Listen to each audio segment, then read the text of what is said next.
আসসালামু আলাইকুম ওয়া রাহমাতুল্লাহি ওয়া বারাকাতুহু। সম্মানিত ভাই ও বোনেরা, আলহামদুলিল্লাহ দীর্ঘ সময় আলোচনা শুনেছেন। একেবারে শেষ পর্যায়ে এটা হলো শেষ ক্লাস, সর্বশেষ ক্লাস। শেষ ক্লাস মানে এরপরে ছুটি। এই ক্লাসের পরে কি ছুটি? তাহলে খুব খুশির কথা না? আমরা যখন স্কুল মাদ্রাসায় পড়তাম তখন শেষের ঘন্টা আসলে, শেষের ক্লাস আসলে খুব মজা লাগবে যে এই স্যার গেলেই কি হয়ে যাবে, ছুটি হয়ে যাবে। তাহলে এটা ছুটির ক্লাস, একেবারে লাস্টের ক্লাস। তো এই জন্য এই ক্লাসটা আমরা ইনশাআল্লাহ মনোযোগের সাথে করার চেষ্টা করব। যে সকল ভাইয়েরা ভিতরে আছি একটু আমার কাছাকাছি চলে আসেন। কাছাকাছি আসলে মহব্বত বাড়ে, দূরে থাকলে মহব্বত কমে যায়। তো আমাদের মহব্বত কি বাড়া দরকার না কমা দরকার? তো বাড়া দরকার হলে একটু কাছাকাছি চলে আসেন, তাহলে আমাদের মহব্বত বাড়বে ইনশাআল্লাহ। আর বাহিরে যারা আছি সেই ভাইদের উদ্দেশ্যে গুরুত্বপূর্ণ যে কথাটি, সেটি হলো যদি আমাদের কোনো শরীরী ওজর না থাকে তাহলে আমরা প্যান্ডেলের ভিতরে চলে আসি।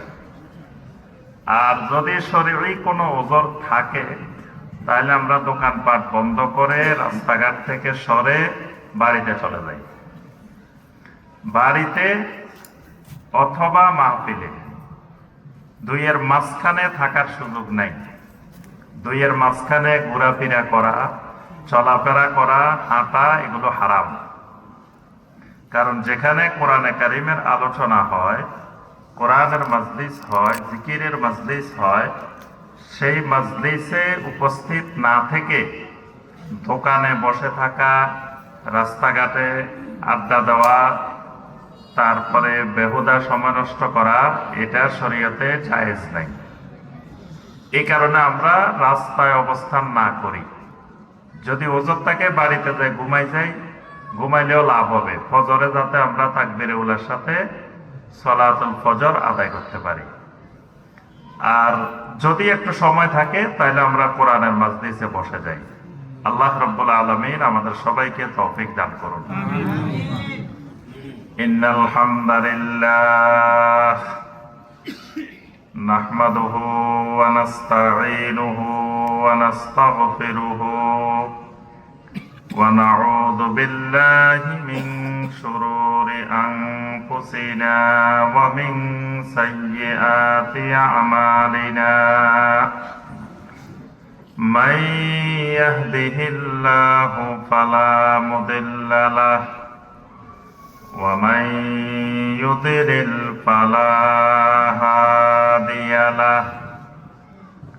ওয়া আশহাদু আল্লা ইলাহা ইল্লাল্লাহু ওয়াহদাহু লা শারীকা লাহু ওয়া আশহাদু আন্না মুহাম্মাদান আবদুহু ওয়া রাসূলুহু। ইয়া আইয়ুহাল্লাযীনা আমানু ইত্তাকুল্লাহা হাক্কা তুকাতিহি ওয়া লা তামুতুন্না ইল্লা ওয়া আনতুম মুসলিমুন। ইয়া আইয়ুহান নাসু ইত্তাকু রাব্বাকুমুল্লাযী খালাকাকুম মিন নাফসিন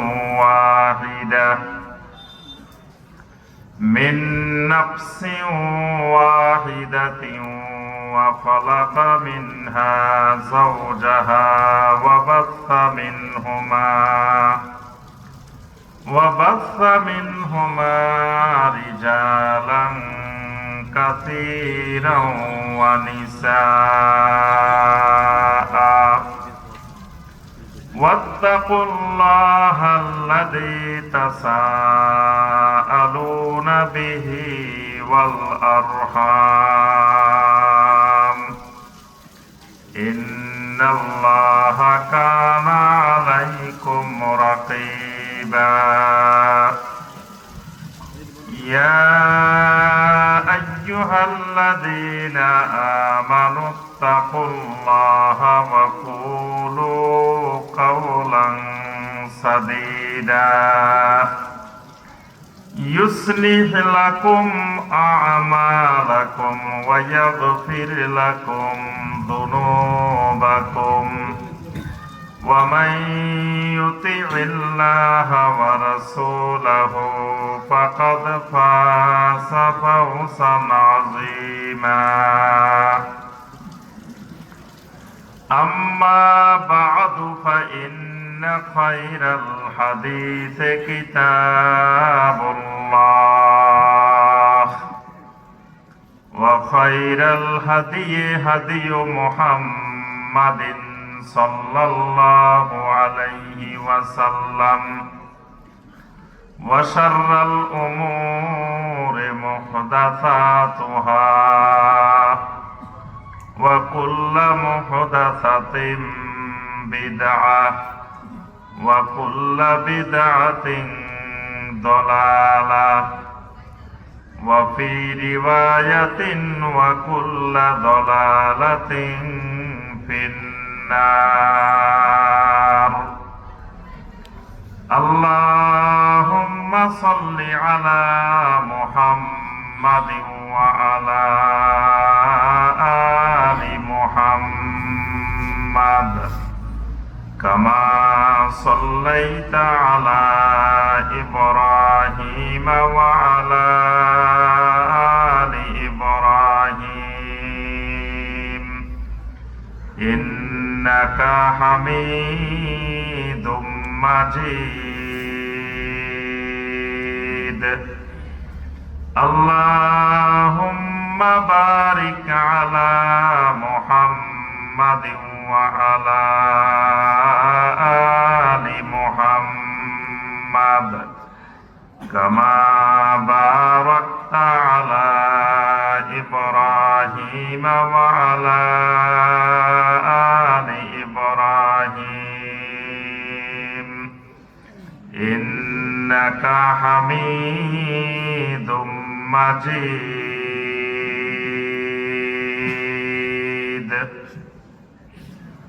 নারায়ণগঞ্জ জেলার রূপগঞ্জ উপজেলার অন্তর্গত দেবই কাজিরবাগ ফাজিল ও হিফজুল কোরআন মাদ্রাসার উদ্যোগে আয়োজিত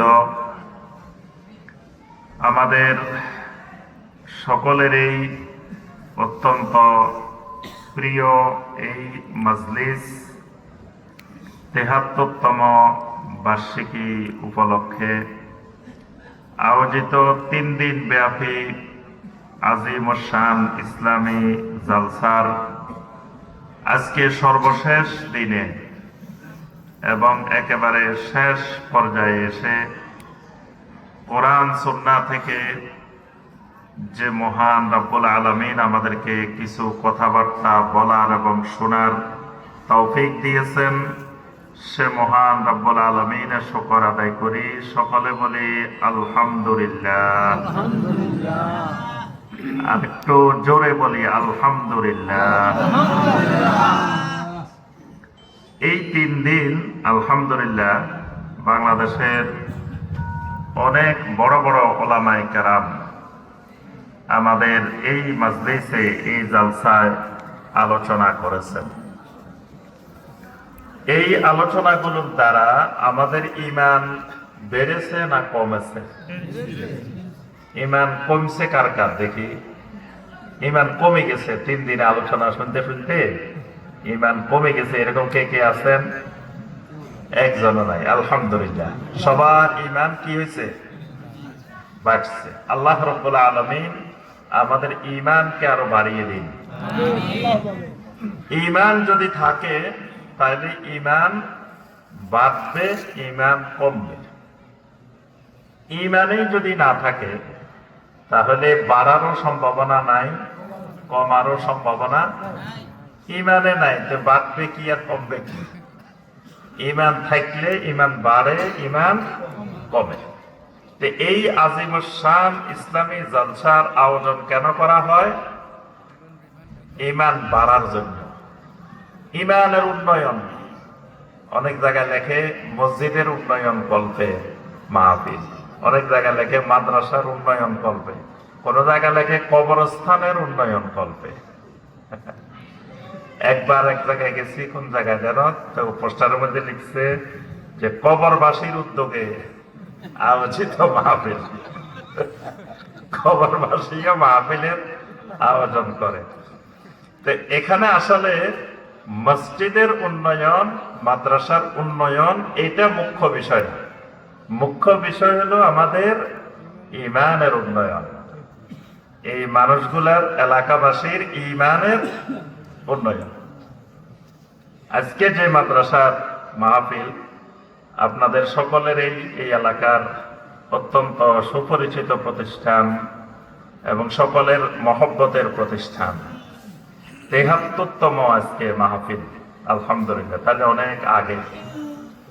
আচ্ছা, এখন আমাদের এই মাদ্রাসার, এই কাজিরবাগ ফাজিল মাদ্রাসার বর্তমান অধ্যয়নরত স্টুডেন্ট কারা কারা আছো? একটু হাত তোলো তো দেখি।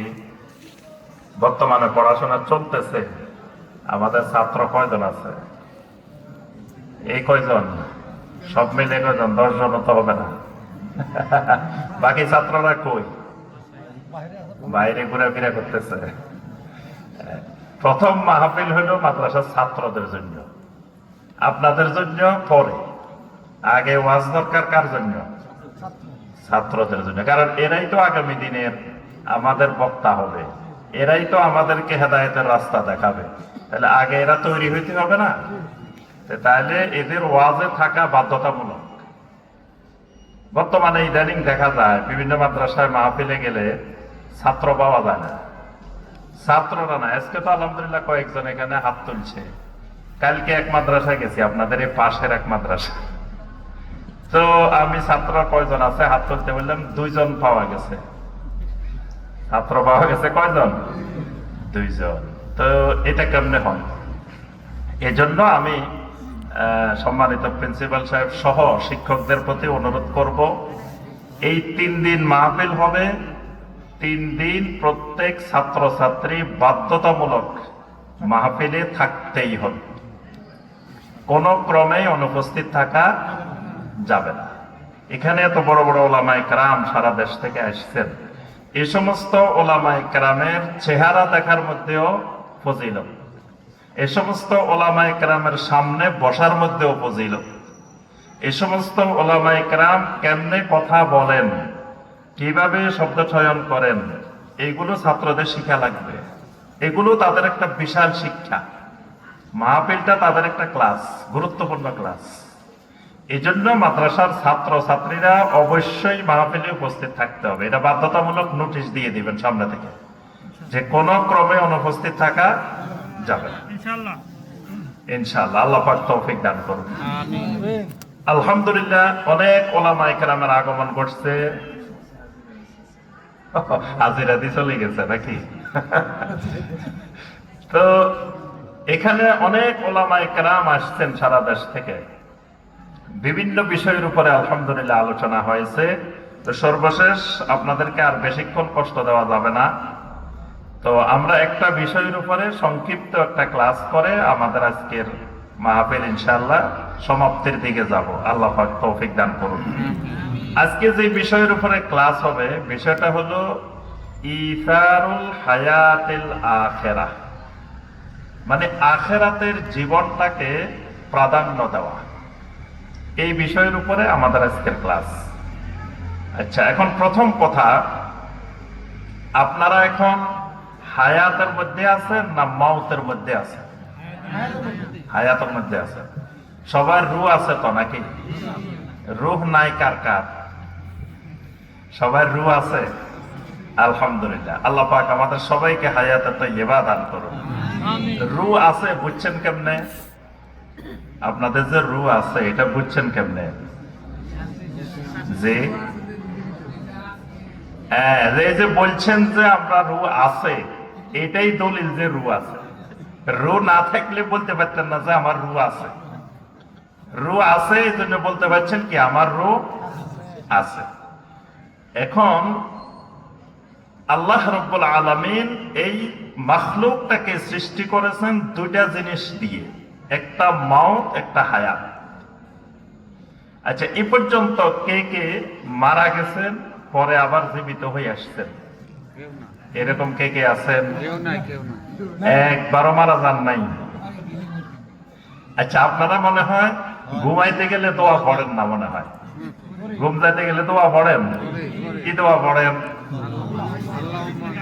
আল্লাহুম্মা বিইসমিকা আমুতু ওয়া আহইয়া।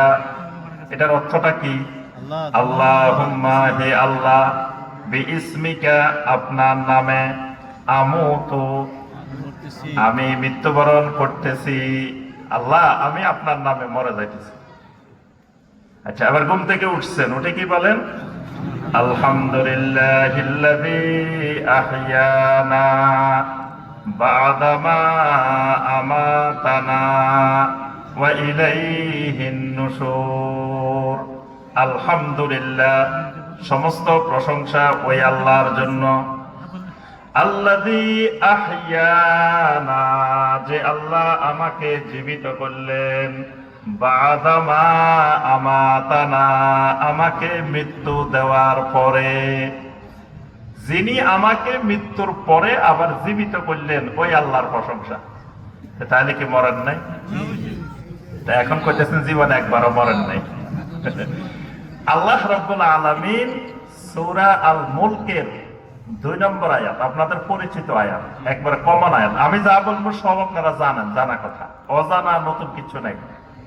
সূরা আল মুলকের 2 নম্বর আয়াত, আল্লাযী খালাকাল মাউতা ওয়াল হায়াতা লিয়াবলুয়াকুম আইয়ুকুম আহসানু আমালা। সুবহানাল্লাহ। আল্লাহ রাব্বুল আলামিন বলেন, তাবারাকাল্লাযী বিয়াদিহিল মুলক।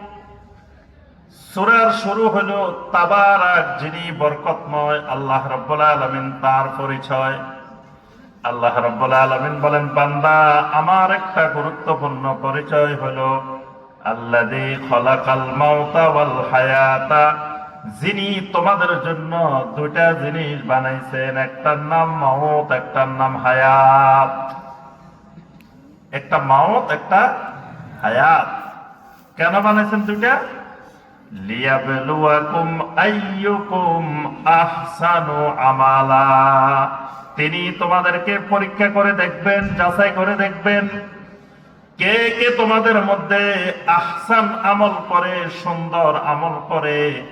এটা পরীক্ষা করার জন্য, যাচাই করার জন্য আল্লাহ রাব্বুল আলামিন মাউত আর হায়াত বানাইছেন। সুবহানাল্লাহ।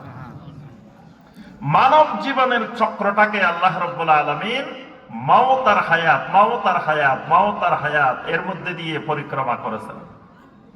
এই জন্য মানুষ একবার মরে, আবার জীবন আসে, আবার মরে, আবার জীবন আসে, আবার মরে, আবার জীবন আসে। এইভাবে চলতে চলতে একটা সময় এসে তার এমন মৃত্যু হয়ে যাবে, আর তখন হায়াত দুনিয়া ফিরে আসবে না। তাহলে আমাদের জীবনের দুইটা অংশ, একটা মওত, একটা আচ্ছা হায়াতটা আবার 2 ভাগে বিভক্ত। হায়াতটা 2 ভাগে বিভক্ত। একটার নাম হায়াতুদ দুনিয়া, আরেকটার নাম হলো হায়াতুল আখিরাহ। দুটাই কিন্তু হায়াত। দুনিয়াটাও হায়াত, আখিরাতটাও হায়াত। 2 পারে 2 হায়াত। এক পারে হায়াতুদ দুনিয়া, আরেক পারে হলো হায়াতুল আখিরাহ। ওই মাঝখানে 2 হায়াতের সেতু বন্ধন হলো মাউত। এই হায়াত, এই হায়াত, ধরেন নদীর এই পারে এক হায়াত, এই পারে এক হায়াত, মাঝখানে যেই নদীটা, এটার নাম হলো মাউত। এটাই সংযোগ স্থাপন করে দুনিয়ার হায়াতের সাথে ওই আখিরাতের হায়াতের। 2 হায়াতের মধ্যে এটা সংযোগ দেয়। তবে 2টা হায়াতের চিত্র ভিন্ন ধরনের। দুই হায়াত দুই ধরনের। এক হায়াতের নাম আল্লাহ রাব্বুল আলামিন রেখেছেন হায়াতুদ দুনিয়া। দুনিয়া মানে হলো তুচ্ছ, দুনিয়া মানে হলো নগণ্য, দুনিয়া মানে হলো ক্ষুদ্র, দুনিয়া মানে হলো সীমিত। এই হায়াতটা হলো একেবারে সামান্য সময়ের জন্য, দেখতে না দেখতে চলে যায়। আল্লাহ রাসূল সাল্লাল্লাহু আলাইহি ওয়াসাল্লাম বলেন, আকসিরু যিকরা হাযিমিল লাযযাত, আমার উম্মতরা বেশি বেশি স্মরণ করো। তোমার জন্য একটা জিনিস আসবে যেটার নাম হাযিমুল লাযযাত। হাযিমুল লাযযাত মানে হলো তোমার যত পরিকল্পনা আছে, তোমার কত রকমের ম্যাপ তুমি করে রাখছো, তুমি জীবনে এটা করবা, এটা করবা, এটা করবা, বাড়ি করবা, গাড়ি কিনবা, এখান দিয়ে জমি কিনবা, এখান দিয়ে এটা করবা, ছেলে বিয়ে করাইবা, মেয়ে বিয়ে দিবা, এই করবা সে করবা, তোমার কত পরিকল্পনা তোমার জীবনের। এমন একটা জিনিস তোমার হায়াতে হঠাৎ করে এসে যাবে, তোমার সমস্ত পরিকল্পনা গুলোকে ভেঙ্গে চুরমার করে দিয়ে যাবে। যেই জিনিসটা তোমার সমস্ত স্বপ্ন, সমস্ত পরিকল্পনা, সমস্ত আকাঙ্ক্ষাকে চুরমার করে ধ্বংস করে দিয়ে যাবে, ওই জিনিসটার নাম হলো মওত। মওত আসার আগ পর্যন্ত মানুষের আশার পরিকল্পনার শেষ নাই, শুধু পরিকল্পনা অনেক লম্বা। ওই সমস্ত পরিকল্পনাকে ভেঙ্গে চুরমার করে দিবে যেই জিনিস, ওই জিনিসকে বেশি বেশি বেশি করে স্মরণ করো, তাহলে তোমার জীবন পাল্টে যাবে।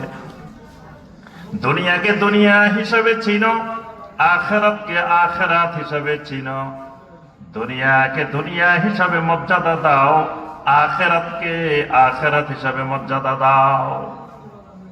একটা আয়াত আছে, যত আসমানি কিতাব নাজিল হয়েছে সমস্ত আসমানি কিতাবে আয়াতটা ছিল, যেটা আপনারা সবাই জানেন। বাল তুসিরুনাল হায়াতাদ দুনিয়া ওয়াল আখিরাতু খায়রুন ওয়া আবকা ইন্না হাযা লাফিস সুহুফিল উলা সুহুফি ইব্রাহিম ওয়া মূসা। সুবহানাল্লাহ। কোন সূরার আয়াত? স্টুডেন্ট খুব মেধাবী, দেখছেন সূরার নামও জানে। আজকে খুব মেধাবী মেধাবী স্টুডেন্ট আছে, আলহামদুলিল্লাহ। আল্লাহ পাক আমাদের মেধাকে আরো বাড়াই দিন। এই আয়াতে কারিমাটা আল্লাহ রাব্বুল আলামিন বলেন, এটা আদমের সহিফার মধ্যেও ছিল, ইব্রাহিমের সহিফার মধ্যেও ছিল, মুসার সহিফার মধ্যেও ছিল।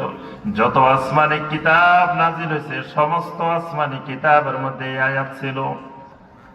বাল তুসিরুনাল হায়াতাদ দুনিয়া, ও দুনিয়ার মানুষ, তোমরা দুনিয়ার জীবনটাকে, দুনিয়ার হায়াতটাকে প্রাধান্য দাও, অগ্রাধিকার দাও। তোমরা মনে করো এটাই মনে হয় লম্বা জীবন, এটাই মনে হয় অনেক সুন্দর জীবন, এটাই মনে হয় অনেক অনেক অনেক কিছু। কিন্তু মনে রাখো, ওয়াল আখিরাতু খায়রুন ওয়া আবকা, আসলে দুনিয়ার হায়াত হলো সামান্য ক্ষণস্থায়ী, আখিরাতের যেই হায়াতটা এটাই হলো তোমার জন্য বেশি কল্যাণকর, ওই হায়াতটাই হলো তোমার জন্য স্থায়ী হায়াত। সুবহানাল্লাহ। তাহলে হায়াত কয়টা? দুইটা। আমরা এখন আছি কোন হায়াতে? হায়াতুদ দুনিয়া। পরে আসবে কোনটা? হায়াতুল আখিরাহ। এবার আসেন দুইটা হায়াতকে আমরা চিনব। দুনিয়ার হায়াতটাকে দুনিয়া হিসেবে চিনব, আখিরাতের হায়াতটাকে আখিরাত হিসেবে চিনব। এই দুইটা একটু একটু চিনে আমাদের আলোচনা শেষ। দুনিয়ার হায়াতের পরিচয় কোরআনে কারীমের সূরা আল হাদীদের 20 নম্বর আয়াতে কারিমা আল্লাহ রাব্বুল আলামিন দুনিয়ার একটা চিত্র, দুনিয়ার একটা পরিচয়, দুনিয়ার একটা ম্যাপ আমাদের সামনে দিবেন। বান্দা, তুমি দুনিয়ার সাথে এই আচরণ যদি করো, তোমার আচরণ যদি এরকম হয়, দুনিয়াকে দুনিয়া হিসেবে যদি চিনতে পারো, তোমার আখিরাত সুন্দর হবে। কিন্তু দুনিয়া চিনতে যদি ভুল করে ফেলো তাহলে তোমার আখিরাত বরবাদ হয়ে যাবে। দুনিয়ার মতো চিনতে হবে। দুনিয়া চিনতে যদি কেউ ভুল করে ফেলে তাহলে তার আখিরাত বরবাদ। এখন আসেন দুনিয়াকে কেমনে চিনতে হবে, দুনিয়ার পরিচয়টা কি? এলামু আন্নামাল হায়াতুদ দুনিয়া লাইবুন ওয়া লাহবুন ওয়া যিনাতুন ওয়া তাফাখুরুম বাইনাকুম ওয়া তাকাসুরুন ফিল আমওয়ালি ওয়াল আওলাদ। আল্লাহ রাব্বুল আলামিন এখানে 5টা পরিচয় দিবেন।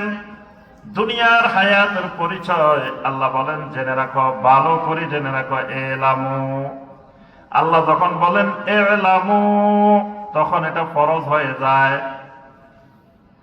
আল্লাহ যদি বলে এলামু তোমরা শিখো, জানো, বুঝো, ভালো করে জানি রাখো, এটা ফরজে আইন, মানে এটা জানতেই হবে, শিখতেই হবে, বুঝতেই হবে।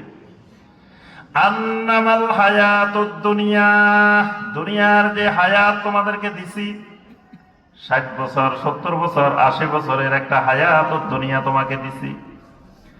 এই দুনিয়ার হায়াত, তার প্রতিটা মুহূর্ত তোমাকে জাররা জাররা পরিমাণ আল্লাহ রাব্বুল আলামিনের কাছে হিসাব দেওয়া লাগবে। কিয়ামতের ময়দানে 5টি প্রশ্নের উত্তর দেওয়া ছাড়া কারো পা নড়াচড়া করার সুযোগ নাই। লা তাজুলু কাদামা ইবনে আদম ইয়াউমাল কিয়ামা, কিয়ামতের ময়দানে 5টি প্রশ্নের উত্তর দেওয়ার আগে 2 পা নড়াচড়া করার কোনো ক্ষমতা নাই। 1 নম্বর প্রশ্ন, হাত্তা ইউসআলা আন উমরিহি ফিমা আফনাহু, তোমাকে আমি আল্লাহ যে উমর দিয়েছিলাম, বয়স দিয়েছিলাম, যে হায়াতুদ দুনিয়া দিয়েছিলাম, এই হায়াতুদ দুনিয়াটা তুমি কিভাবে অতিবাহিত করছো? কত মানুষ দেখবেন মসজিদ থেকে বের হয়েছে, সামনে যায় চা দোকানের সামনে টেলিভিশনের দিকে হা করে তাকায় দিচ্ছে, মনে হচ্ছে তার দুনিয়াতে কোনো কাজ নাই, তারে আল্লাহ দুনিয়া পাঠাইছে এই কাজের জন্য, কাজকর্ম খুঁজে পাচ্ছে না। কত মানুষ দেখবেন খেলাধুলা নিয়ে ব্যস্ত আছে, কত যুবক ভাইয়েরা মনে হচ্ছে তার দুনিয়াতে কোনো কাম নাই, খালি খেলাধুলা, খেলা দেখবে, খেলা দেখবে, রাতের পর রাত, দিনের পর দিন, ঘন্টার পর ঘন্টা খেলাধুলা নিয়ে ব্যস্ত। কত মানুষ খালি ঘুম আর ঘুম, মনে হয় দুনিয়ায় আল্লাহ পাঠাইছেন খালি ঘুমানোর জন্য। কত মানুষ আছে খালি খাওয়ার খাওয়া, খাওয়ার খাওয়া, মনে হয় আল্লাহ দুনিয়া পাঠাইছে খালি খাওয়ার জন্য। আল্লাহ রাব্বুল আলামিন যে দুনিয়ার হায়াতটা দিবেন, এই হায়াতের জাররা জাররা পরিমাণ আল্লাহর কাছে হিসাব দেওয়া লাগবে। আল্লাহ পাক 1 নম্বর প্রশ্ন করবেন, আন উমরিহি ফিমা আফনাহু, তোমার উমর, তোমার বয়স, তোমার হায়াত সম্পর্কে হিসাব দিয়ে দাও। তাহলে ইমানদারের প্রতিটা সেকেন্ড, প্রতিটা মিনিট গুরুত্বপূর্ণ। ইমানদার 1 মিনিট আল্লাহর জিকির ছাড়া থাকতে পারে না, 1 মিনিট আল্লাহর ইবাদত ছাড়া থাকতে পারে না। ইমানদার আবার দেখা যায় টেলিভিশন দেখার জন্য হা করে বসে দিছে, সময় পায় কোথায় ইমানদার? খেলা দেখার সময় পায় কোথায় ইমানদার?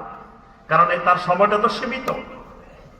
আমাদের এক সালাফ বাজারে গেছেন, বাজারে যাই বলতেছেন, তিনি বলতেছেন যে দুনিয়াটাকে আমি বাজারে যাই চিনতে পারছি। বাজারে এক বরফ বিক্রেতা চিৎকার দিয়ে দিয়ে বলতেছে যে ভাইয়েরা, আমার পুঁজি শেষ হয়ে যাইতেছে, আমার পুঁজিটা নিয়ে বাঁচান। কিরে, কি পুঁজি শেষ হয়ে যাচ্ছে? ওই বরফওয়ালা বরফ বিক্রেতার বরফটা গলি যাইতেছে, এখন এর পুঁজি শেষ হয়ে যাইতেছে, বরফ গলি গেলে তো পুঁজি শেষ। এ বলতেছে যে আমার পুঁজি শেষ হয়ে যাচ্ছে, আপনারা আমার পুঁজিটা রক্ষা করেন, মানে তাড়াতাড়ি কিনে নিয়ে যান। দুনিয়ার হায়াতটা হলো বরফের মতো, এটা তো দ্রুত গলে শেষ হয়ে যাচ্ছে। এখন আমি কিন্তু বেখবর, আমি বেখবর হয়ে বসে আছি, কিন্তু যখন শেষ তখন আমার ভিতরে অনুভূতি আসবে যদি আরেকটু বাড়াই দেওয়া হয়। সূরা আল মুনাফিকুনের শেষে আল্লাহ পাক বলছেন, ওয়া আনফিকু মিম্মা রাযাকনাকুম মিন ক্বাবলি আন ইয়াতিয়া আহাদাকুমুল মাউতু ফায়াকুল রাব্বি লাউলা আখখারতানি ইলা আজালিন করিব, আহারে আমার যদি আরেকটু সময় বাড়াই দেওয়া হয়, আরেকটু সময় যদি দেওয়া হইতো, আমি এতদিন সাদাকা করার সময় পাই নাই, আমলে সালেহ করার সময় পাই নাই, এখন একটু করে নিতাম। 70 বছর 80 বছরের সময় পাই নাই, ওই সময় একটু বাড়াই দিলে করে নিত। কিন্তু আল্লাহর ঘোষণা হবে ওয়ালাই ইউআখিরাল্লাহু নাফসান ইযা জাআ আজালুহা, ওই নির্দিষ্ট সময় এসে গেলে আর বাড়ানোর সুযোগ নাই। তাহলে আমার ভাইরা এবং বোনেরা, দুনিয়ার এই হায়াত দুনিয়াটা একবারে নির্দিষ্ট করা, এটা আর বাড়বে না। সুতরাং এই সময়টা প্রতি মিনিট শেষ হচ্ছে, আমার হায়াত থেকে 1 মিনিট মাইনাস হচ্ছে, 1 মিনিট মাইনাস হচ্ছে, দ্রুত শেষ হয়ে যাচ্ছে। আল্লাহ পাক 5টা পরিচয় দিয়েছেন এই আয়াতে। 1 নম্বর পরিচয় কি? আন্নামাল হায়াতুদ দুনিয়া লাইবুন, দুনিয়ার জীবনটা হলো খেলাধুলা। লাইবুন, লাইবুন মানে খেলাধুলা। 1 নম্বর দুনিয়ার পরিচয় এটা খেলাধুলা। মুফাসসিরিনে কেরাম বলেন, আহলুল ইলমরা বলেন, আল্লাহর কোন বান্দা বান্দি যখন জমিনে আসে, সর্বপ্রথম দুনিয়ার সাথে তার পরিচয় হয় খেলাধুলার মাধ্যমে। দেখবেন একটা শিশু, একটা বাচ্চা, প্রথম তার আকর্ষণ থাকে খেলনা জিনিসের দিকে, খেলনার দিকে তার আকর্ষণ। বাচ্চারা যত কিছু দিবেন খুশি হয় না, খেলনা কিনে খুশি হয়। মানে শিশুটা, বাচ্চাটা দুনিয়ার সাথে পরিচয় হচ্ছে কি দিয়ে? খেলনা দিয়ে, খেলাধুলা দিয়ে। ছোট বাচ্চারা খেলাধুলা করতে পছন্দ করে, অর্থাৎ তার দুনিয়ার সাথে পরিচয় করতেছে খেলাধুলা দিয়ে। এখনো সেই দুনিয়ার দাম বোঝে নাই, মানে সে মাত্র পরিচয় ঘটতেছে। পরিচয় করতে করতে যখন দুনিয়ার সাথে তার পরিচয় হয়ে যাবে, পরিচয় হইতে হইতে যখন 70 বছর 80 বছর হয়ে যাবে, এবার দুনিয়ারে এমন ভালোবাসা বাসবে আর দুনিয়া থেকে যাইতে চায় না, দুনিয়ার মজা পাই গেছে। দেখবেন যত বয়স বাড়ে দুনিয়ার ভালোবাসা বাড়ে। যুবকেরা যেরকম রিস্ক নিতে পারে, যুবকেরা যেমন ঝুঁকি নিতে পারে, মুরব্বীরা ওই রকম ঝুঁকি নিতে পারে না। মুরব্বীরা মরতে চায় না, যুবকেরা মরতে চায়, কিন্তু মুরব্বী মরতে চায় না। মুরব্বী চায় আরো কয়দিন বাঁচি, আরো কয়দিন বাঁচি, কারণ দুনিয়ার মজা বেশি পাই গেছে। যত একদিন দুনিয়াতে বেশি থাকে, দুনিয়ার ভালোবাসাটা, মহব্বতটা বেশি ঢুকে যায়। এই জন্য দেখবেন যুবক আল্লাহর রাস্তায় সময় দিতে পারে, আল্লাহর রাস্তায় খরচ করতে পারে, আল্লাহর দ্বীনের জন্য অনেক কিছু করতে পারে। ওই আসহাবুল কাহফের যুবকেরা আল্লাহর দ্বীনের জন্য পাহাড়ের গুহায় গিয়ে আশ্রয় নিতে পারছে। কিন্তু কোন মুরব্বী তার সভাপতির পদটা চলে যাব, এই ঝুঁকিও নিতে পারে না। মুরব্বী যদি মনে করে যে এই আহলে হাদিস হইলে সভাপতির পদ চলে যেতে পারে, তাহলে মুরব্বী দেবো আমার আহলে হাদিস দরকার নেই, আমি যেমনি আছি আপনি ভালো আছি। মুরব্বী যদি বুঝে হক কথা বললে সমাজের নেতৃত্ব চলে যাবে, তার যে মান সম্মান নিয়ে আছে, মান সম্মান ঝুঁকিতে থাকবে। মুরব্বী কোনো ঝুঁকি নিতে রাজি নেই। যেন মুরব্বীরা দেখুন হক কথা কয় না বেশি, মুরব্বীরা আবার মনে কষ্ট নেননি কেন? আপনারা নাই, তাহলে কাজী বাগের মুরব্বীরা ভালো, এমনি আম ভাবে ঢালাও ভাবে মুরব্বীরা ঝুঁকি নেয় না। এই জন্য দেখেন নবী রাসূলদের দাওয়াতে যারা আসে সব যুবক, নবী সাল্লাল্লাহু আলাইহি সাল্লামের দাওয়াতে যারা আসছে সব যুবক, মুরব্বী খুব কমে আসছে, অল্প কয়েকজন আসছে। আর যারা আসছে সব কি ছিল? যুবক ছিল। কারণ কি? ওই মানুষগুলো দুনিয়াতে বেশি থাকতে থাকতে দুনিয়ার ভালোবাসা তাদেরকে গ্রাস করে ফেলছে। তাহলে দুনিয়ার 1 নম্বর পরিচয়টা খেলাধুলা। আহলুল ইলমরা বলেন, খেলাধুলা নিয়ে যদি কেউ ব্যস্ত হয়ে পড়ে, ওই মানুষটাকে সমাজের মানুষ কেউ ভালো চোখে দেখে না। বেশ কোনো কাজ করে না, কর্ম করে না, খালি খেলে, খালি খেলাধুলা করে। অর্থাৎ দুনিয়াতে মানুষ সারাক্ষণ খেলাধুলা নিয়ে ব্যস্ত থাকে না, একটা সময় খেলাধুলা করে, বাকি সময় তার কাজে কর্মে ব্যস্ত হয়ে যায়। আল্লাহ রাব্বুল আলামিন দুনিয়াটাকে খেলাধুলার কথা বলে এটাই বোঝাতে চেয়েছেন, বান্দারে দুনিয়াটা তোমার খেলাধুলার সময়ের মতো, সামান্য একটু সময়ের জন্য, বাকি জীবন তোমার হলো হায়াতুল আখিরাহ। এটা সামান্য একটু সময় তোমার। আহলুল ইলমেরা আরো বলেন, আল্লাহ পাক প্রথম পরিচয় কেন দিলেন? খেলাধুলা দুনিয়াটা, খেলাধুলার সামগ্রী, খেলাধুলার জিনিস যত কিছু আছে, খেলাধুলার জিনিসের মানুষ কোনোদিন আদর করে না, খালি লাথি মারে, খালি পিটায়। ফুটবল খেলতে গেছে, ফুটবলের যদি কেউ আদর করে, যদি কয়টার জোরে লাথি দেওয়া যাবে না, ব্যথা পাইতে পারে, জোরে লাথি দেওয়া যাবে না, এটা আদর করতে হবে, এটা লাথি দেওয়া যাবে না। এই জীবনেও কোনোদিন গোল দিতে পারবে না। ফুটবলের যত জোরে লাথি দিবে তত জোরে সে গোল দিতে পারবে। কি এটা আদর করলে কাজ হবে না। ক্রিকেট খেলতে গেছে, কয় না জোরে মারা যাবে না, জোরে মারলে বলে ব্যথা পাইতে পারে, আস্তে আস্তে মারবো। আস্তে আস্তে মারলে কি রান করতে পারবো? যত জোরে মারবো 3, যত জোরে মারবো 4, যত জোরে মারবো 6। কি দুনিয়াটা হলো খেলাধুলার এমন সামগ্রী, এটারে যে যত জোরে লাথি মারতে পারে সে তত সফল, সে তত আগে পাস। যেই যত দুনিয়ারে মহব্বত করবে, দুনিয়ার প্রতি আকৃষ্ট হয়ে যাবে, সে তত পিছিয়ে পড়বে, সে তত ফেল। এই জন্য সাহাবায়ে কেরামেরা দুনিয়ারে বেশি বেশি লাথি মারছে, সাহাবায়ে কেরামেরা জান্নাতের সার্টিফিকেটও পাই গেছে। আম্মা জান আয়েশা রাদিয়াল্লাহু তাআলা বলেন, ইয়া ইবনা উখতি, ও আমার বোনের ছেলে উরওয়া, শুনো, ইন্না লানানজুরু হেলালান বাদা আশহুরিন, একসাথে 3 মাসের মধ্যে আমরা 2 মাসের মধ্যে 3 চাঁদ দেখছি। কিন্তু মা উকিদা ফি আবিয়াত রাসূলিল্লাহ সাল্লাল্লাহু আলাইহি ওয়াসাল্লাম নারুন, 3 নতুন চাঁদ দেখছি। 3 নতুন চাঁদের ভিতরে আমাদের নবীর স্ত্রীদের কারো ঘরে কোনোদিন আগুন জ্বলে নাই। উরওয়া ইবনে যুবাইর রাদিয়াল্লাহু তাআলা এই কথা শুনে আশ্চর্য হয়ে গেছে। 3 মাস যদি ঘরের মধ্যে আগুন না জ্বলে, তা আপনারা খাইছেন কি, বাঁচছেন কেমনে, চলছেন কেমনে? আম্মা জান আয়েশা বলেন, শোনো, আল আসওয়াদান, 2 কালো জিনিস, একটা হলো আত্মামার, আর একটা হলো আলমা, একটা হলো খেজুর, আর একটা হলো পানি। এই 2টা খেয়ে খেয়ে 3 মাস আমরা অতিবাহিত করছি। সুবহানাল্লাহ।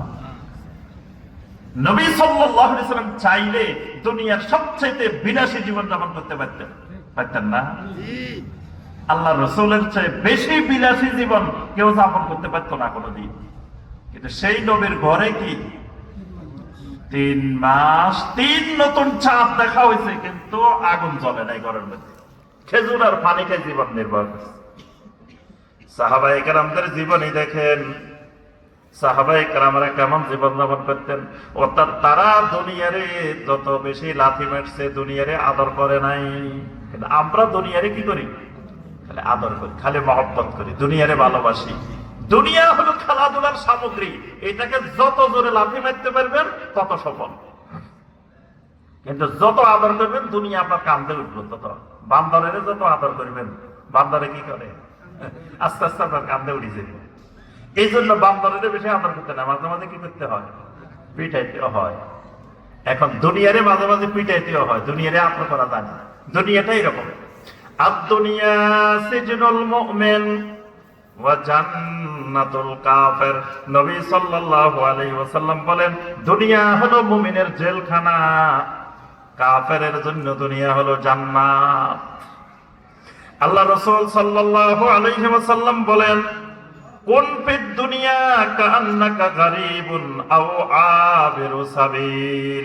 দুনিয়াতে তুমি এমন হয়ে যাও যেন দুনিয়াতে তুমি একজন মুসাফির, তুমি একজন পথিক, তুমি একজন রাস্তা অতিক্রমকারী, তুমি একজন প্রবাসী। এটারে তোমার আসল বাড়ি মনে করিও না, আসল জায়গা মনে করিও না।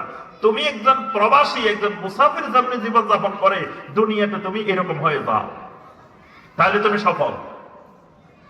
আব্দুল্লাহ ইবনে ওমর রাদিয়াল্লাহু তাআলা আনহুমা বলেন, সহিহ আল বুখারীর হাদিস, আমি যেদিন আল্লাহ রাসূল সাল্লাল্লাহু আলাইহি ওয়াসাল্লামের কাছে এই হাদিস শুনছি, কুন ফিদ দুনিয়া কাআন্নাকা গারীব আও আবিরু সাবিল, ওই দিন থেকে আমি সবারে বলতাম, যার সাথে দেখা হইতো তারে বলতাম, ইদা আমসাইতা ফালা তানতাজিরিস সাবাহ ওয়া ইদা আসবাহতা ফালা তানতাজিরিল মাসা। আমি যার সাথে দেখা হইতো তারে বলতাম, বাইরে সন্ধ্যা হইলে সকালের জন্য অপেক্ষা করিও না, সকাল হইলে সন্ধ্যার জন্য তুমি অপেক্ষা করিও না, সকালবেলা তুমি মনে করিও না সন্ধ্যা পর্যন্ত তুমি বেঁচে থাকবা, সন্ধ্যাবেলায় মনে করিও না তুমি কালকে সকাল পর্যন্ত বেঁচে থাকবা।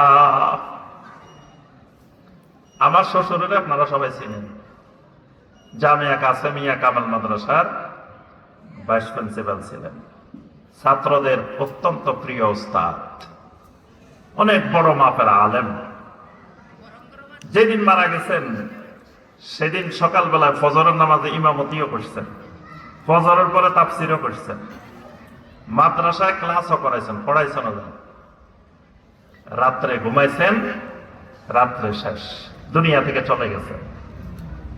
আব্দুল্লাহ ইবনে ওমর রাদিয়াল্লাহু তাআলা আনহুমা বলেন, আমি যারে দেখা হইতো তারই বলতাম, ইদা আমসাইতা ফালা তানতাজিরিস সাবাহ ওয়া ইদা আসবাহতা ফালা তানতাজিরিল মাসা। সকাল হলে সন্ধ্যা পর্যন্ত তুমি বাঁচে থাকবা, তুমি সন্ধ্যা এটা করবা এটা করবা অপেক্ষা করিও না। ওই সকালটারে তোমার জীবনের শেষ সকাল মনে করো, সন্ধ্যা হলে ওই সন্ধ্যাটারে তোমার জীবনের শেষ সন্ধ্যা মনে করো, তাহলে দেখবা তোমার জীবন পরিবর্তন হয়ে যাবে। তাহলে দুনিয়ার এক নম্বর পরিচয় কি বলে গেছেন? খেলাধুলা। দুই নম্বর পরিচয় ওয়ালাহবুন। আল্লাহ রাব্বুল আলামিন বলেন, দুনিয়ার পরিচয় হলো দুনিয়াটা তুচ্ছ, দুনিয়াটা তুচ্ছ, নগণ্য, ক্ষুদ্র, এটা তেমন দামি কোনো জিনিস না। এটা উপরে দেখতে ফিটফাট, ভিতরে সদরঘাট। এটার উপরে দিয়ে দেখবে অনেক দামি, মনে হচ্ছে অনেক সুন্দর, অনেক দামি জিনিস, আসলে কিচ্ছু না। লাহবুন, এটা একটা তুচ্ছ জিনিস, নগণ্য জিনিস। কেমনে নগণ্য? ইয়াতবাউল মাইয়াতা সালাসাতুন, আহলুহু ওয়া মালুহু ওয়া আমালুহু। মাইয়াতের যখন কবরস্থানের দিকে নিয়ে যায়, পিছনে পিছনে তিনটা জিনিস যায়, তার আহাল যায়, তার মাল যায়, তার আমল যায়। কিন্তু যখন কবরে রাখে, কবরে রাখার পরে সর্বপ্রথম তার মালটা তার থেকে সালাম দিয়ে বিদায় নিয়ে যায়। তার সম্পদগুলা বলে, এতদিন পর্যন্ত ব্যাংকের অ্যাকাউন্টে তোমার নাম লেখা ছিল, আজকে থেকে অ্যাকাউন্ট থেকে তোমার নাম ডিলিট হয়ে যাবে, অন্যের নামে টাকাগুলো সব চলে যাইব। এতদিন পর্যন্ত জমির দলিলে কাগজে তোমার নাম লেখা ছিল, আজকে থেকে দলিল থেকে তোমার নামগুলো মুছে যাইব।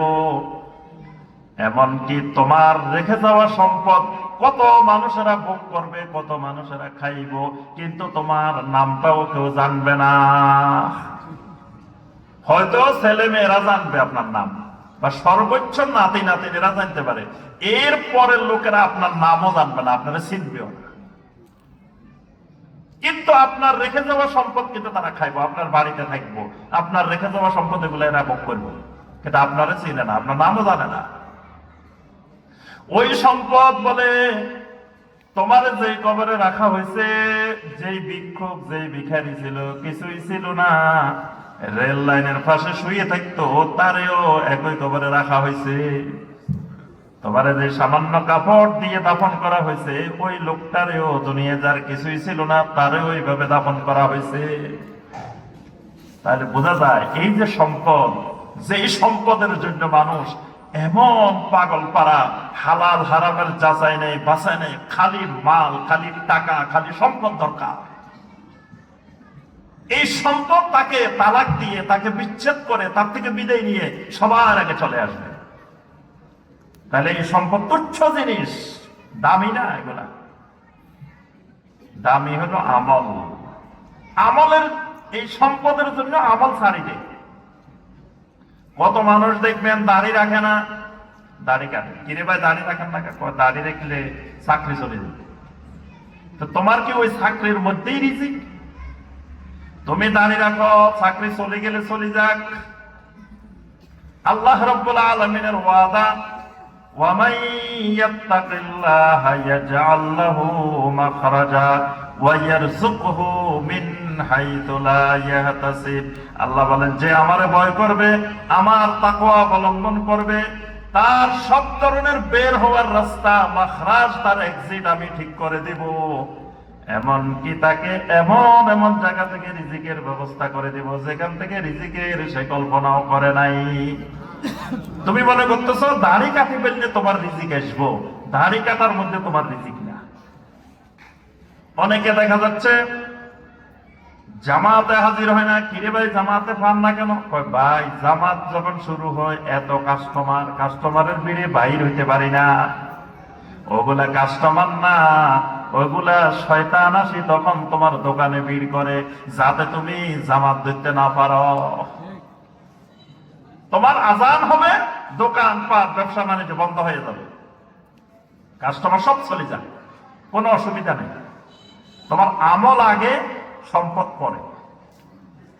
যদি সম্পদ কামাইতে গিয়ে, চাকরি করতে গিয়ে, ব্যবসা করতে গিয়ে দিনের কোনো কিছু লঙ্ঘন হয়, রাত্রে আপনার ব্যবসার কাজ করতে করতে 2টা-3টা বাজে যায়, ঘুমাইলে ফজরের নামাজ পাওয়া যায় না। এই ব্যবসা ছাড়ি দিতে, এই ব্যবসার দরকার নাই।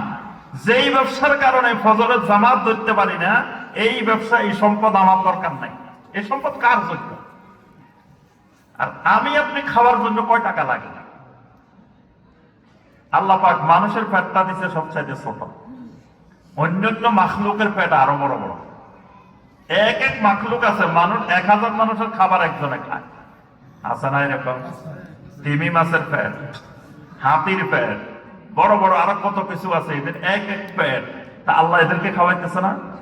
আমার আপনার পেট গুলো সামান্য ছোট্ট, মানুষের বেশি লাগে না। আমরা বেশি খাই দেখি, এখন ডায়াবেটিস হয়, এবার খানা কমাই দিচ্ছে।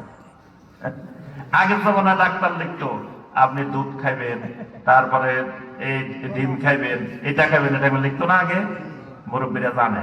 আগে ডাক্তারের কাছে গেলেই প্রথমে লিখতো প্রতিদিন নিয়মিত দুধ খাইবেন, প্রতিদিন ডিম খাইবেন, এটা খাইবেন। এখন গেলেই লেখে এটা ডিম খাইবেন না, এটা খাইবেন না, এটা খাইবেন না। এখন ডাক্তাররা বসে থাকে খালি আপনারা খাইবেন না সিরিয়াল দেন। আমার ওস্তাদ আব্দুল্লাহ জাহাঙ্গীর রাহমাহুল্লাহ, আমি 6 বছর এই ওস্তাদের সোহবত পাইছি। আমার জীবনের বড় সৌভাগ্য যে আমি এই ওস্তাদের যাই, কুষ্টিয়া যাই পাইছি। 6 বছর তার একান্ত সোহবতে কাটানোর আল্লাহ পাক তৌফিক দিয়েছেন। তো ওস্তাদ সকালবেলা হাঁটতে বাইরে হইতেন ফজরের পরে, আমরাও বের হইতাম হাঁটতে। তো ওস্তাদ কয় ডাক্তারের কাছে গেলে, ডাক্তারে কয় মানুষের খাবার বাদ দিই, গরু ছাগলের খাবার খাইতাম। মানুষের খাবার বাদ দিই, কিসের খাবার? গরু ছাগলের খাবার। গরু ছাগলের খাবার কি? ওই লতা পাতা ঘাস এগুলা খাইতাম। মাছ গোস্ত এইসব জিনিস না খাই, ডাক্তার লিখিতে খালি শাকসবজি খাওয়ার জন্য। গরু ছাগলে যেগুলা খায় লতা পাতা ঘাস, আমারও তো এগুলা খান।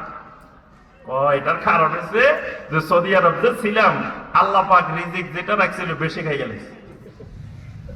হয়তো যেটা 60 বছরের রিজিক রাখছে, 40 বছরে এগুলা সব খাই ফেলছি। এই জন্য এখন ডাক্তার বলেছে আর খাওয়া যাবে না, এগুলা আর রিজিকে নাই, এবার গরু ছাগলের খানা খান। তাহলে বোঝা গেল আল্লাহ রাব্বুল আলামিন মানুষের জন্য রিজিক হালালের মধ্যে রাখছে। বেশি সম্পদ লাগে না মানুষের, কিন্তু মানুষের রোগে ধরে, অন্তরে রোগ হইলে তখন মানুষ খালি সম্পদ, খালি সম্পদ, খালি সম্পদ। এই যে হাজার হাজার কোটি টাকা পাচার করছে, এরা কি অভাবী ছিল? একটা অভাবী না। এরা খাওয়ার জন্য চুরি করে না, খাওয়ার জন্য এত টাকা লাগে না। এগুলো তাদের অন্তরের রোগ, টাকা আসরের রোগে ধরছে, রোগের কারণে করছে। ঈমান না থাকার কারণে, ঈমানের দুর্বলতার কারণে তাদের অন্তরে এই রোগগুলো সৃষ্টি। তাহলে 2 নম্বর দুনিয়ার পরিচয় লাভগুণ, এটা তুচ্ছ, নগণ্য, এটার দাম দেওয়া যাবে না। এটার দাম দিলে মাথার উপরে উঠে যাবে। এই জন্য দুনিয়াকে তুচ্ছ মনে করতে হবে, নগণ্য মনে করতে হবে। 3 নম্বর ওয়াজিনাতুন, দুনিয়াটা হলো চাকচিক্যময়, উপরে দিয়ে সুন্দর করে সাজানো গোছানো, কিন্তু ভিতরে কিচ্ছু নাই। সূরা আলে ইমরানের 14 নম্বর আয়াত আল্লাহ পাক বলে দিয়েছেন দুনিয়াটার আল্লাহ কি কি দিয়ে জিনাত বানাইছেন। যুয়্যিনা লিন-নাসি হুব্বুশ শাহাওয়াতি মিনান নিসা, আল্লাহ বলেন আমি নারী দিয়ে দুনিয়াটা সুশোভিত দিচ্ছি। এই জন্য কত মানুষ দিবে নারীর পিছনে পড়ে রয়েছে, কত মানুষ নারীর পিছনে, কত মানুষ ওয়াল বানিন ওয়াল কানাতিরিল মুকান্তারাতি মিনাজ যাহাবি ওয়াল ফিদ্দা ওয়াল খাইলিল মুসাওয়ামা, রাশি রাশি সম্পদ, চিহ্নিত ঘোড়া মানে গাড়ি, গাড়ির ইঞ্জিনেরে কয় যে এটা 7 হর্স, এটা এত হর্স, এত ঘোড়ার ইঞ্জিন। আল্লাহ পাক বলছে ওয়াল খাইলিল মুসাওয়ামা, এটাও দুনিয়ার একটা জিনাত। আল্লাহ এগুলোর দুনিয়াতে সাজা রেখেছেন, অনেক জিনিস দিয়ে জিনাত করে রেখেছেন, কিন্তু এগুলোর ভিতরে কিছু নাই। সামান্য একটা উদাহরণ, একজন আমাদের এক সালাফ এই উদাহরণ দিচ্ছেন। একজন মানুষ ধরেন একজন সুদর্শন সুন্দর একজন মানুষ, সুন্দর একজন যুবক অথবা সুন্দর একজন যুবতী, একজন মহিলা। এখন তাকে যদি একটা ওষুধ খাওয়ান, তার একটানা 30 দিন ডায়রিয়া হবে। ডায়রিয়ার ওষুধ আছে না, এটা খাওয়াইবেন খালি ডায়রিয়া হবে, খালি ডায়রিয়া হবে। আচ্ছা, ডায়রিয়া হইতে হইতে 30 দিন ডায়রিয়া হয়েছে, এরপরে কি তার চেহারায় তার শরীরে সৌন্দর্য আর থাকবে? তাহলে এই যে সৌন্দর্য দেখি পিছনে পিছনে দৌড়াইছিল, যেই যুবক ওই সৌন্দর্য দেখি দেখি এটার পিছনে পাগল হয়ে গেছে, সে কিসের পিছনে দৌড়াইছে? ওই যেগুলা বাহির হয়ে গেছে এইগুলার পিছনে দৌড়াইছে। মূলত ও সৌন্দর্য তো ছিল ওগুলাই, ওগুলা বের হয়েছে, সৌন্দর্য নাই। তাহলে সৌন্দর্যটা দেখা গেছে কি জিনিস? মূলত ওই জিনিসটাই। তাহলে বোঝা গেল এটা জি না, এটা উপরে দিয়ে আপনি সুন্দর, কিন্তু আসলে ভিতরে কিছু না। আল্লাহ পাকে যেন এটা জি না। 4 নম্বর ওয়া তাফাখুরুম বাইনাকুম, এই দুনিয়াটা হলো ফখরের জায়গা, গর্বের জায়গা, অহংকারের জায়গা। একজনের থেকে একজন ফখর, একজনের থেকে একজন ফখর। দেখবেন বাংলাদেশে কোনো ছোট হুজুর নাই, ছোট হুজুর কিন্তু খুঁজে পাবেন না, সবাই কি বড় হুজুর। তারপরে দেখবেন একজনের চেয়ে একজনের মান সম্মান, ওরে আল্লাহ, সামান্য কথায় মান সম্মান সব শেষ হয়ে যায়। দেখবেন ঝগড়া জাতি মারামারি সব এই ফখরের কারণে। ফখর, আমি কি এর থেকে কম নেই? আমার চিনো আমি কে? মানে হে অনেক কিছু, তার ফখর, সবাই ফখর, কেউ মানে ছোট নাই, সবাই বড়, একজনের চেয়ে একজন বড়। দুনিয়াটা হলো ফখরের জায়গা। ওয়া তাকাসুরুন ফিল আমওয়ালি ওয়াল আওলাদ, দুনিয়াটা হলো ধন সম্পদ এবং জনবলের কার থেকে কার বেশি হবে, কার থেকে কার বেশি হবে, তাকাসুরের প্রতিযোগিতা। তাকাসুর এটা একটা অন্তরের রোগ, মানে সম্পদ বেশি হওয়া। অমুকের 5 তলা বাড়ি আছে, আমার 10 তলা, অমুকের একটা আছে, আমার 2টা লাগবে। বিশেষ করে আমাদের মা বোনেরা যদি অমুকের বাসাতে ফ্রিজ একটা দেখছে, আমার হাত থেকে আরো দামি ফ্রিজ লাগবে। অমুক আপার কাছে একটা কানের গহনা দেখছে, আমারটা আরো সুন্দর লাগবে, আরো দামে লাগবে। অমুকের বাসায় ফার্নিচার দেখছে, ওনার আরো ভালো লাগবে। টাকা আসর, এটা হলো টাকা আসরের প্রতিযোগিতা। আগে জমানায় শুনতাম আমরা ছোট থাকতে, কয় মোল্লার দৌড় মসজিদ পর্যন্ত, এটা বলতো না? তা আমি মনে করতাম মনে মোল্লারা সর্বোচ্চ মসজিদ পর্যন্ত দৌড়ায়, অন্যরা মনে হয় আরো অনেক দূর দৌড়াইতে পারে। পরে দেখি সূরা আত-তাকাসুর, সূরা তাকাসুর আছে না? আল্লাহ পাক বলছেন আল্লাকুমুত তাকাসুর হাত্তা যুরতুমুল মাকাবির। বান্দারে তাকাসুরের প্রতিযোগিতায় নিমজ্জিত হয়ে পড়েছো, তাকাসুরের পিছনে দৌড়াইতে দৌড়াইতে দৌড়াইতে হাত্তা যুরতুমুল মাকাবির, কবরস্থান পর্যন্ত গিয়ে দৌড়ানো তোমার শেষ। মানে তোমার দৌড় সর্বোচ্চ কবরস্থান পর্যন্ত। তো পরে দেখলাম যে আল্লাহ, যেখানে মসজিদ আছে আশেপাশে কবরস্থানও আছে, যেখানে কবরস্থান আছে আশেপাশে মসজিদও আছে। তাহলে মোল্লা যদি মসজিদ পর্যন্ত দৌড়াইতে পারে, হে তো আর বেশি দৌড়াইতে পারে নাই। এই কাছে কিনা রেখো, মসজিদের পাশেই তো কবরস্থান। আল্লাহ বলেন যারা এই সম্পদের পিছনে দৌড়ায়, আধিক্যের পিছনে দৌড়ায়, সর্বোচ্চ দৌড় কবরস্থান পর্যন্ত। এর থেকে বেশি তার পক্ষে আর দৌড়ানো সম্ভব না, সর্বোচ্চ ওই পর্যন্ত দৌড়াইতে পারবো, এখানে গিয়ে তার দৌড় থামে যাবে। তাহলে বোঝা যায় সে আর বেশি দূর দৌড়াইতে পারে না। এই পরিচয় 5টা দিয়ে আল্লাহ শেষে কি বলতেছেন? ওয়ামাল হায়াতুদ দুনিয়া ইল্লা মাতাউল গুরুর। বান্দারে জেনে রাখো, দুনিয়ার জীবনটা হলো প্রতারণার সামগ্রী, ধোকার সামগ্রী। এটা পুরাটা ধোকা আর ধোকা, ধোকা আর ধোকা। যেটার পিছনে দৌড়াইবা এটা ধোকার পিছনে দৌড়াইতেছ। এটা মরুভূমির মরিচিকার মতো, মনে হয় যে পানি আছে, মনে হয় যে পানি আছে, মনে হয় যে পানি আছে। সারাদিন দৌড়াইবা মরুভূমির মধ্যে, পানির সন্ধান নাই। ওই দৌড়াইবা দৌড়াইবা দৌড়াইবা, দৌড়াইতে দৌড়াইতে কবরস্থানে যায় থামি দেবে, বাস। তাহলে দুনিয়ার পরিচয়টা পাইছি তো। আরো অনেক আয়াত আছে, আমরা আর যাচ্ছি না, সময় নেই। এবার আসলে আখেরাতের একটু পরিচয় দিয়ে শেষ। দুনিয়ার হায়াতের পরে শুরু হবে কোন হায়াত? আখেরাত। আখেরাতের কয়েকটা ঘাঁটি আছে, স্তর আছে, স্টেশন আছে। এক নম্বর স্টেশনের নাম হলো কবর। প্রথম যেটা মৃত্যুর পরে যে স্টেশন আসবে, এই স্টেশনের নাম কি? কবর। এই কবরের মধ্যে দীর্ঘ একটা সময়, দীর্ঘ একটা হায়াত আমাদেরকে থাকা লাগবে। এই হায়াতের নাম হলো হায়াতে বারজাখিয়া, বারজাখি জীবনের হায়াত। লম্বা একটা সময়, কিয়ামত হওয়া পর্যন্ত, নাফখা হওয়া পর্যন্ত, ফুৎকার হওয়া পর্যন্ত এই হায়াতের মধ্যে থাকা লাগবে। তাহলে সামনের কোন কোন স্টেশনে থামবে জিনিসটা জানা থাকলে সুবিধা না? আমরা লাস্টে যাবো কোথায়? গন্তব্য কোথায়? কোথায় যেতে চান? যে জান্নাত। আমাদের লাস্ট গন্তব্য হলো কোথায়? জান্নাত পর্যন্ত। জান্নাতে যাওয়ার আগে কিন্তু কিছু ভয়ঙ্কর ভয়ঙ্কর স্টেশন আছে, এগুলো পাড়ি দিয়ে জান্নাতে যাইতে হবে। তাহলে এগুলো সম্পর্কে আমাদের ধারণা লাগবে। এক নম্বর স্টেশন কি? কবর। কবরের ব্যাপারে অসংখ্য আয়াত, অসংখ্য হাদিস। কবরটা হয়তো হয়ে যেতে পারে জান্নাতের একটা টুকরা, অথবা হয়ে যেতে পারে জাহান্নামের একটা গর্ত হয়ে যেতে পারে। কবরে গেলে একটা পরীক্ষা আছে। প্রশ্ন কয়টা? তিনটা। বারান্ত প্রশ্ন পাইছেন সবাই? অনেকে এখনো পায় না। প্রশ্ন পাইছেন? উত্তর রেডি হয়েছে? লেখাপড়া হয়েছে? যে উত্তর রেডি আছে? আলহামদুলিল্লাহ। উত্তর কিন্তু ভালো করে রেডি করে রাখতে হবে। এই পরীক্ষা কিন্তু যে কোনো সময় শুরু হয়ে যেতে পারে, রাত্রেও শুরু হয়ে যেতে পারে, সকালেও শুরু হয়ে যেতে পারে। তাহলে প্রস্তুতি কিন্তু সবসময় নিয়ে রাখতে হবে এটা। তাহলে এই কবরে গেলে তিনটা প্রশ্ন হবে। প্রশ্নের উত্তর সঠিকভাবে দিতে পারলে আল্লাহ রাব্বুল আলামিন অনেকগুলো পুরস্কার দিবেন। তার মধ্যে একটা হলো ওয়াফতাহু লাহু বাবান ইলাল জান্নাহ, এই লোকের জন্য জান্নাতের দিকে একটা দরজা খুলে দাও। সুবহানাল্লাহ। কবরের সাথে জান্নাতের সংযোগ। সংযোগ হলে কি হবে? ফায়াতিহি মিন রাউহিহা ওয়া তিবিহা, জান্নাতের স্নিগ্ধতা, জান্নাতের সুগন্ধি কবরে আসতে থাকে। সুবহানাল্লাহ। আর যদি উত্তর দিতে না পারেন তাহলে জাহান্নামের দিকে একটা দরজার সংযোগ হয়ে যাবে।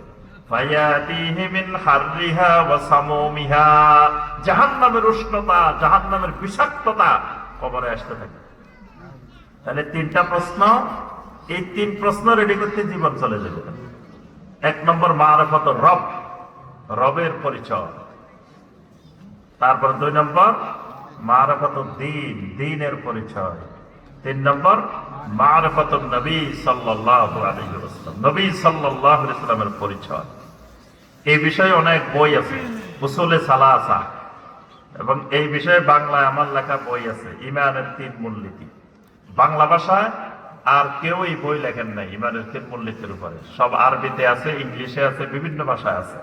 তো আমি প্রথম বাংলা ভাষায় এই বই লিখছি, ঈমানের তিন মূলনীতি। এই কবরের যে তিন প্রশ্ন, এটার উত্তর রেডি করতে হলে এই তিনটা মূলনীতি ভালো করে শিখতে হবে, জানতে হবে, মানতে হবে, তাহলে উত্তর রেডি হয়ে যাবে।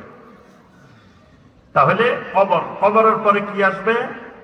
দুই নম্বর যে ঘাঁটি, এটার নাম হলো নাফখা। নাফখা মানে ফুৎকার। তিনটা ফুৎকার হবে। প্রথম ফুৎকারে ভীতি সৃষ্টি হবে, নাফখাতুল ফাজআ। দুই নম্বর ফুৎকার নাফখাতুস সাআক, বেহুশ হয়ে যাবে সব। তিন নম্বর ফুৎকার নাফখাতুল কিয়াম ইলা রাব্বিল আলামিন, মানুষ সব জমিন থেকে বের হয়ে আল্লাহর সামনে দাঁড়িয়ে যাবে। তিন নম্বর ঘাঁটি, তিন নম্বর স্তর আসবে হাসর। তিন নম্বর হবে কি? হাসর। হাসরের ময়দানটা এক ভয়াবহ ময়দান। পায়ের মধ্যে কোনো জুতা স্যান্ডেল নাই, শরীরে কোনো কাপড় চোপড় নাই, এবং মানুষ সব পাগলের মতো। ওয়াতারান নাসা সুকারা, মানে মনে হচ্ছে সব নেশাগ্রস্ত, সব পাগল দৌড়াইতেছে।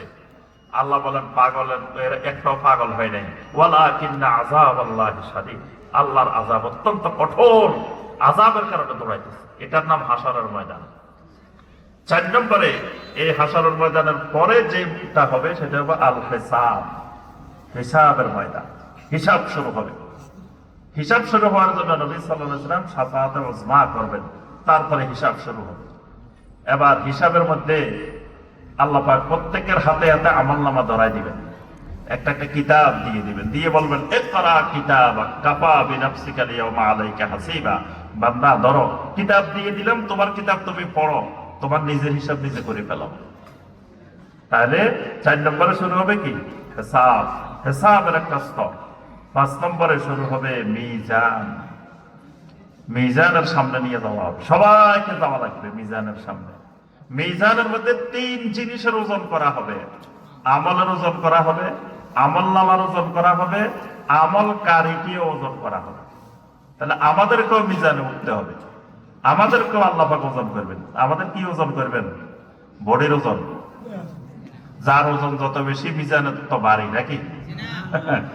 আমাদের তাকওয়ার ওজন, ঈমানের ওজন, ইখলাসের ওজন, তাওয়াক্কুলের ওজন, সবরের ওজন, এগুলোর ওজন করা হবে। কতদূর আছে ভিতরে, এটাও মিজানের উপরে তোলা হবে। আচ্ছা, এবার মিজানের স্তর গেল, এরপরে আসবে হাউস, হাউজে কাউসার। কাউসারের সামনে গিয়ে সব দলে দলে যায় হাউজে কাউসারে পানি পান করবে, কিন্তু কিছু লোকেরা কি করবে? ফেরেশতারা আটকাই দিবে। আল্লাহ রাসূল সাল্লাল্লাহু আলাইহি ওয়াসাল্লাম বলবেন, এরা তো আমার উম্মত, আটকাইছো কেন? এদেরকে ছাড়ি দাও। ফেরেশতারা বলবেন, ইন্নাকা লা তাদরি মা আহদাসু বা'দাক। আপনি তো জানেন না এগুলা কি। এগুলা আপনি দুনিয়া থেকে আসার পরে আপনার দ্বীনের মধ্যে নতুন নতুন বেদাত সৃষ্টি করছে, আকীদার মধ্যে বেদাত সৃষ্টি করছে, আমলের মধ্যে বেদাত সৃষ্টি করছে। নবী সাল্লাল্লাহু আলাইহি ওয়াসাল্লাম এটা শোনার পরে এত রাগান্বিত হবেন, নবী সাল্লাল্লাহু আলাইহি ওয়াসাল্লাম বলবেন, সুহকান সুহকান লিমান বাদদালা দীনি। এগুলারে এখানে না, আরো দূরে সরাই দাও, দূর হও এখান থেকে। যারা আমার দ্বীনকে পরিবর্তন করছে, এরা আমার চোখের সামনে থাকা যাবে না। তাহলে এই ময়দানটা হবে হাউজের ময়দান। এর পরের স্তর হলো সবচেয়ে ভয়াবহ, সবচেয়ে কঠিন, সিরাত। এমন একটা সেতু, এমন একটা সিরাত আল্লাহ পাক কায়েম করবেন। ওয়া ইম মিনকুম ইল্লা ওয়ারিদুহা কানা আলা রাব্বিকা হাতমান মাকদিয়া। সবাইকে এখান থেকে পার হইতে হবে। এ ব্যাপারে একটা হাদিস বলি। মুতার যুদ্ধে আল্লাহ রাসূল সাল্লাল্লাহু আলাইহি ওয়াসাল্লাম 3 জন সাহাবীকে সেনাপ্রধান বানাইছেন। 1 নম্বরে যায়েদ ইবনে হারেসা রাদিয়াল্লাহু তাআলা আনহু, 2 নম্বরে জাফর ইবনে আবি তালিব রাদিয়াল্লাহু তাআলা আনহু, 3 নম্বরে আব্দুল্লাহ বিন রাওয়াহা রাদিয়াল্লাহু তাআলা আনহু। 3 জন রওনা দিয়েছেন মুতার যুদ্ধে।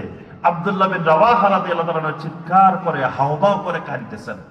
লোকেরা এসে জিজ্ঞাসা করে, কি ভাই, আপনি কি মৃত্যুরে ভয় পাইতেছেন, শাহাদাতের ভয় পাইতেছেন?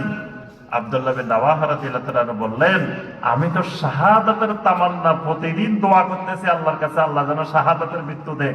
আমি কি শাহাদাতের ভয় করবো? শাহাদাতের জন্য তো আমি লাফাই লাফাই যাইতেছি মুতার ময়দানে, কিন্তু আমার ভয়টা হচ্ছে ওইটা। সূরা মারইয়ামের 70-71 নম্বর আয়াত আল্লাহ পাক বলছেন, ওয়া ইম মিনকুম ইল্লা ওয়ারিদুহা কানা আলা রাব্বিকা হাতমান মাকদিয়া। এমন এক সেতু আল্লাহ কায়েম করে রাখছেন, যেটার উপর দিয়ে সবাইকে পার হওয়া লাগবে। আমি আব্দুল্লাহ বিন রাওয়াহা ওই সেতু পার হইতে পারবো কিনা, ওই ভয়ে আমি কাঁদতেছি। আমার ভয় হয়েছে ওইটা, মৃত্যুর ভয় না, শাহাদাতের ভয় না। আমার ভয় হলো সেতু পার হইতে পারবো কিনা। এটা পার হইতে পারলে আলহামদুলিল্লাহ জান্নাত, এটা পার না হইতে পারলে অবস্থা খারাপ। এটা পার হবেন কেমনে? এটা পার হইতে হলে নূর লাগবে। নূর কি লাগবে? ঈমানের আরেক নাম নূর, তাওহীদের আরেক নাম নূর, আল্লাহর একটা সিফাত হলো নূর। তারপরে ওযুর মাধ্যমে নূর আসে, সালাতের মাধ্যমে নূর আসে। এই জন্য কিয়ামতের ময়দানে ওযুর অঙ্গ প্রত্যঙ্গ গুলো থেকে নূর বিকশিত হবে, নূর চমকাবে। নবী সাল্লাল্লাহু আলাইহি ওয়াসাল্লাম দেখলে চিনে ফেলবেন, গুররাম মুহাজ্জালিন মিন আসারিল ওযু। এগুলা ওযুর চিন্তার কারণে, এগুলা হবে সাত কোপালি। সাত কোপালি চিনেন? সাত কোপালি চিনেন? হ্যাঁ, ঘোড়া যেটার মাথার এখান দিয়ে যে সাদা আছে বা অন্য কালার আছে, দেখলে বোঝা যায় এটা আলাদা। এই নবী সাল্লাল্লাহু আলাইহি ওয়াসাল্লামের উম্মতেরা যারা ওযু করে, এদের ওযুর অঙ্গ প্রত্যঙ্গ থেকে নূর চমকাতে থাকবে। সুবহানাল্লাহ। আর যারা ওযু করে না, বর্তমানে বাংলাদেশে অনেক মুসল্লি আছে, এই শুক্রবার একবার উজু করে, আর এক শুক্রবার একবার উজু করে, এরকম আছে না? আপনাদের এদিকে নাই? এদিকেও আছে। মাঝখানে আর উজু করা লাগে না, এই শুক্রবার একবার উজু করছে, আর এক শুক্রবার পর্যন্ত আর উজু নাই, এই পুরো সপ্তাহে গেছে উজুবিহীন। এদের এগুলার মধ্যে নূর থাকবে না। আর নূর না থাকলে নবী সাল্লাল্লাহু আলাইহি ওয়াসাল্লাম এটা উম্মত হিসেবে চিনবেন না, এবং ওই ফুল ছাড়া তো পার হওয়া যাবে না নূর না থাকলে। তো সম্মানিত ভাই বোনেরা, আমরা আর আলোচনা দীর্ঘায়িত করবো না, রাত হয়ে গেছে। আপনারা 3 দিন ব্যাপী আলহামদুলিল্লাহ অনেক এলেম অর্জন করেছেন। আল্লাহ রাব্বুল আলামিন আমাদের সবাইকে এই 3 দিন ব্যাপী যা আলোচনা শুনেছি, আল্লাহ পাক আমাদেরকে আমল করার তৌফিক দান করুন। আল্লাহ রাব্বুল আলামিন দেবই কাজীর বাগ ফাজিল মাদ্রাসাকে আল্লাহ পাক কবুল ও মঞ্জুর করে নিন। হিফজুল কোরআন মাদ্রাসাকে আল্লাহ পাক কবুল ও মঞ্জুর করে নিন। এই আজিমুশ শান ইসলামী জলসাকে আল্লাহ রাব্বুল আলামিন কবুল ও মঞ্জুর করে নিন। আল্লাহ সুবহানাহু ওয়া তাআলা এই মাদ্রাসার জন্য প্রতিষ্ঠা লগ্ন থেকে যত ভাই যত বোন সহযোগিতা করে গেছেন, আল্লাহ পাক সকলের দান সকলের সহযোগিতাকে আল্লাহ পাক কবুল ও মঞ্জুর করে দিন। আজকে এবং এই 3 দিন যারা বিভিন্ন ভাবে সহযোগিতা করেছেন এই মাহফিলকে বাস্তবায়ন করার জন্য, আল্লাহ পাক সকলের খেদমতটুকুকে কবুল ও মঞ্জুর করে দিন। আল্লাহ রাব্বুল আলামিন এই এলাকাবাসীর উপরে রহমত নাযিল করুন। আল্লাহ সুবহানাহু ওয়া তাআলা আমাদের সবাইকে দুনিয়াকে দুনিয়া হিসাবে চিনার, আখিরাতকে আখিরাত হিসাবে চিনার, আমাদের জীবনটাকে আখিরাত কেন্দ্রিক গড়ে তোলার আল্লাহ রাব্বুল আলামিন তৌফিক দান করুন। আল্লাহ রাব্বুল আলামিন দুনিয়ার প্রতি আসক্তি আমাদের মধ্যে কমিয়ে দিন, আখিরাতের মহব্বত আখিরাতের আসক্তি আল্লাহ আমাদের মধ্যে বাড়িয়ে দিন। আল্লাহ রাব্বুল আলামিন আমাদের সবাইকে মৃত্যু পর্যন্ত তাওহীদের উপরে ঈমানের উপরে ইস্তেকামত থাকার তৌফিক দান করুন। আমাদের এই মাদ্রাসার প্রতিষ্ঠাতা ছিলেন সম্মানিত